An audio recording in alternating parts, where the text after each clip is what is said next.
Do la parola per iniziare a Wolfgang Friedrich.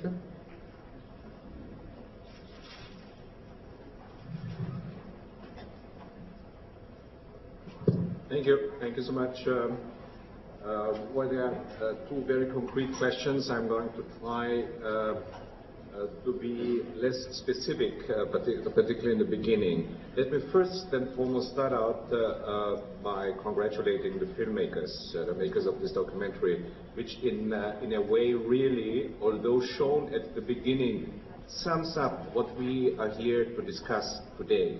And I do hope, sincerely hope, that this film is going to be shown around the globe as much as possible. Of course, for me as an Austrian, to be here in Rovereto has a special meaning as well, a historical meaning, but also a personal meaning. I remember when I was a young soldier drafted into the Austrian army, I was at the border of Austria and Italy, because there were terrorists infiltrating from Austria into Italy because of the issue of Alto Adige, South Tyrol. When you think that this was in the mid-60s, how long, first and foremost, it took to arrive at a settlement, and where we stand today, thanks to the European integration process, then I'm also confident when we address the issue of the finality of the European Union, and above all the inclusion of those countries who are not yet members of the European Union. Of course, I'm talking about the Western Balkans. Italy and Austria had a very long history of conflicts. And at times it looked as if they are going to be there forever. In a way, this is an apt reminder of the situation in the Balkans, thinking of relations between Croats and Serbs, and above all Serbs and Albanians. Is there a chance in this Europe that we are now trying to construct, trying to build, trying to live and build? Is there a chance in our lifetime, so to speak, to see a reconciliation between those warring parties, as we like to call them? I'm convinced that there is, when looking at other examples, and as we know, this is really now trying to move closer to the first question that Mr. Nadelli has posed.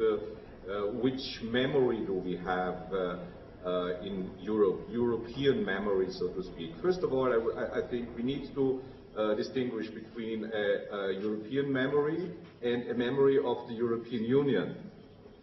These are, of course, heavily intertwined, but at the same time, I think it's important also, although the European Union, the idea of European integration dating back to the Rome Treaties and a few years earlier, is a rather young one. Therefore, there is not a lot of material around in terms of memory, we would think.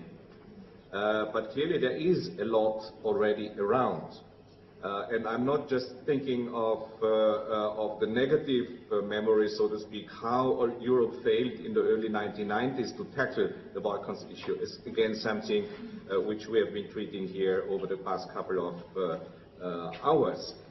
I'm also thinking in so to speak, in a positive history approach, and that is that at the core of the European integration idea, of course, is a total sea change, a change of paradigm in the traditional European approach towards dealing with the neighbor. How do you deal with the neighbor? How do nation states deal with each other? How do peoples, collectives, and individuals, how they deal with each other? I think that the European Union idea at the time immediately after the World War, as a fundamental reflex to National Socialism and, of course, to the Holocaust, was to say, okay, full stop. Now, this cannot go on like this has been over the past couple of hundred years in Europe. And I think there you can see the power of thoughts and reflection what in the European Union now is called soft power, where the decision was not taken by military means to embark on the road of unification. The decision was taken with the heads and minds and the emotions of a few people who were able to convince their citizens that there needs to be a totally different approach when it comes to living together here in Europe. So Europe is a peace project. And I've already mentioned the Balkans, where we did not succeed. But I believe when you talk about the instruments, and this is the second part of Mr. Nadelli's question, or the second question, when we talk about the instruments, of course, under the headline Peace Project comes to my mind democracy, rule of law, human rights in all its forms, be it in Strasbourg, in the Council of Europe, or be it in other human rights organizations established after World War II. This, I believe, is a central theme for the new Europe, and clearly it is also included in the so-called Copenhagen criteria, those criteria that make clear which are the preconditions in order to be able to join this club called European Union. But it is more than this. It is clearly also about solidarity. That is expressed clearly when we come to the different European Union programs. This is, for example, the cohesion of Europe, to give more money to those areas, regions and so on, who are underdeveloped. But solidarity, of course, goes beyond the borders of the European Union. It's, of course, also about development assistance. So solidarity as such is obviously a very important and clearly for the continent, for Europe, a novel idea that it is being used in such a broad way. And again, it is, and this goes into the part of memory, of European memory, because there was no solidarity in the past, that now the issue of solidarity is so important, because we knew how we failed in First World War, Second World War, and beyond, before and after, since there was no European solidarity. Therefore, the European civil wars that took place, the two biggest, First and the Second World War. But it is also about a new approach when it comes to culture. Clearly, there cannot be a single European culture. I think, and I'm convinced that particularly when we talk about culture, we need to talk about the varieties, the plurality of cultures. In the plural lies the typical European memory contribution. And as was said, the memory of the future is what we do today, what we build and try today. Academia is part of it. We have spoken today already about it, and some very brilliant professors are here with us who have in very clear terms expressed their research, and we could see how important this is for building a common Europe in order to also have a shared memory in the future. It's clearly also a contribution to a European narrative, which again will not be in the singular, but which will be in the plural, but it will be in a way harmonized in such a way that there will be communication, there will be dialogue between these different narratives. And clearly it is also about the Europeanization of the institutions that constitute the democratic European nation state. And there I'm above all talking about the Europeanization of the political parties.